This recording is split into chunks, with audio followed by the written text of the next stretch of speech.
Pengertian yang dimaksud dengan buying adalah membeli perusahaan yang telah ada atau yang telah berdiri beberapa tahun yang lalu. Dalam membeli perusahaan yang telah ada dirintis oleh orang lain dengan nama atau goodwill dan organisasi usaha yang sudah ada. Beberapa alasan seorang wirausaha lebih memilih membeli perusahaan yang sudah ada dibanding mendirikan sebuah perusahaan yang baru. Alasan pertama yaitu resikonya lebih rendah. Kedua, lebih mudah dalam memasuki dunia usaha karena tidak perlu merintis semuanya dari awal. Ketiga, memiliki peluang untuk membeli dengan harga yang dapat ditawar. Hal penting yang harus dicermati wirausahawan untuk mengurangi risiko kerugian yang tinggi. Yang pertama, bidang usaha meliputi pertanian, pertambangan, pabrik, konstruksi, perdagangan, jasa keuangan, jasa perseorangan, jasa-jasa umum, dan jasa wisata.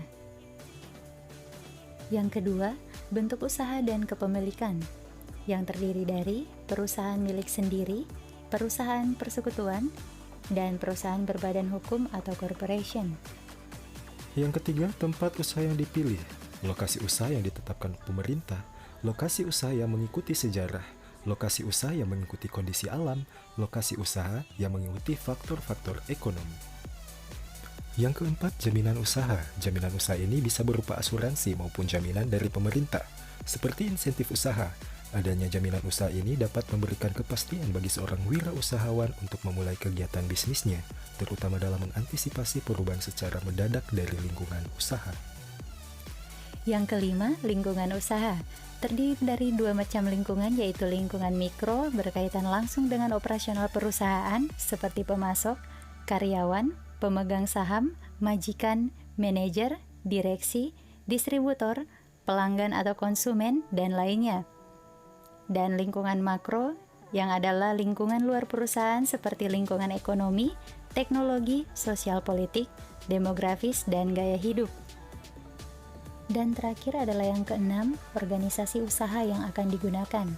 Organisasi usaha merupakan perpaduan dari fungsi kewirausahaan dan manajerial. Fungsi kewirausahaan dasarnya adalah kreativitas dan inovasi, sedangkan manajerial dasarnya adalah fungsi-fungsi manajemen. Kompleksitas organisasi usaha tergantung pada lingkup atau cakupan usaha dan skala usaha. Beberapa hubungan yang timbul antara organisasi perusahaan dengan lingkup usaha antara lain, semakin besar lingkup usaha, maka semakin kompleks organisasinya. Semakin kecil lingkup usaha, maka semakin sederhana organisasinya. Semakin kecil perusahaan, maka fungsi kewirausahaan akan semakin besar, tetapi fungsi manajerial yang dimilikinya akan semakin kecil. Dan lingkup usaha kecil umumnya organisasinya dikelola sendiri. Pengusaha kecil umumnya berperan sebagai small business owner manager atau small business operator. Keuntungan memilih perusahaan. Perusahaan yang sudah sukses dapat terus sukses. Perusahaan yang sudah ada, sudah berada pada lokasi terbaik.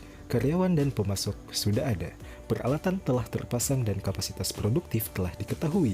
Persediaan sudah tersedia dan fasilitas kredit sudah ada. Pemilik baru dapat langsung menjalankan perusahaannya. Pemilik baru dapat memanfaatkan pengalaman pemilik sebelumnya.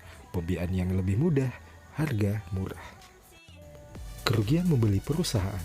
Perusahaan pecundang. Pemilik lama telah menciptakan citra buruk. Karyawan yang diwariskan dari perusahaan tidak sesuai.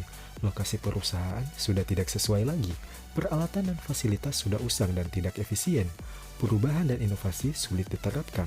Persediaan sudah ketinggalan atau kadaluarsa. Piutang perusahaan nilainya lebih rendah daripada yang tertulis. Harga perusahaan terlalu mahal.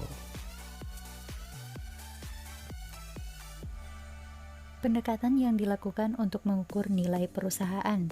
Menurut Soeharli 2006 dalam Yuniarini 2012, ada beberapa pendekatan yang bisa dilakukan untuk nilai perusahaan, di antaranya pendekatan laba antara lain metode rasio tingkat laba atau price earning ratio, pendekatan arus kas antara lain metode diskonto arus kas, pendekatan dividen antara lain metode pertumbuhan dividen, pendekatan aktiva antara lain metode penilaian aktiva, pendekatan harga saham, dan pendekatan economic value added atau EVA.